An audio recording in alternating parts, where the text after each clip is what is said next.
So here we have a hypothetical developmental network that leads to the formation of spikes in certain ectodermic cells in the spiny beetle.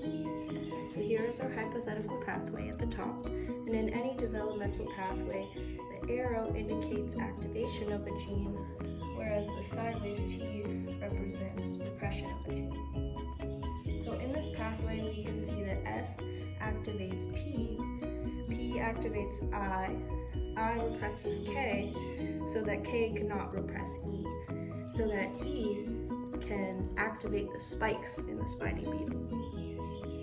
Now let's say we have a mutant P. I'm going to put this up here in the pathway.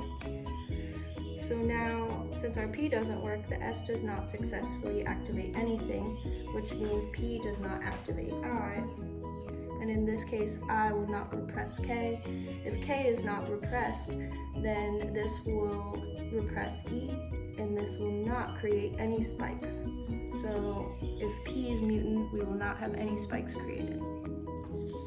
So now let's say we have a mutant I. I'm going to place the I up in the pathway.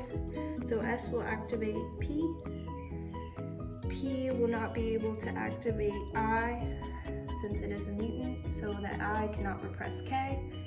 K will be activated, so it cannot repress E, or so it will repress E, and spikes will not be created.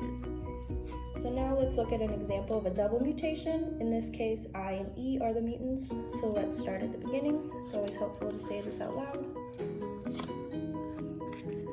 So, in this case, S activates P.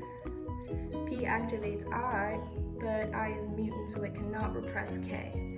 So K will repress E, but E is mutated to begin with. So regardless if it's mutated or not, if I is mutated, the spikes will not be produced. So this will not produce spikes. So our last double mutation is S and K. Since S is mutated, it cannot activate P.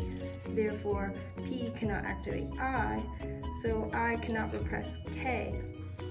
But since K is a mutant, it will not function anyways, and it will not repress E. Since E will not be repressed, it will activate the production of spikes.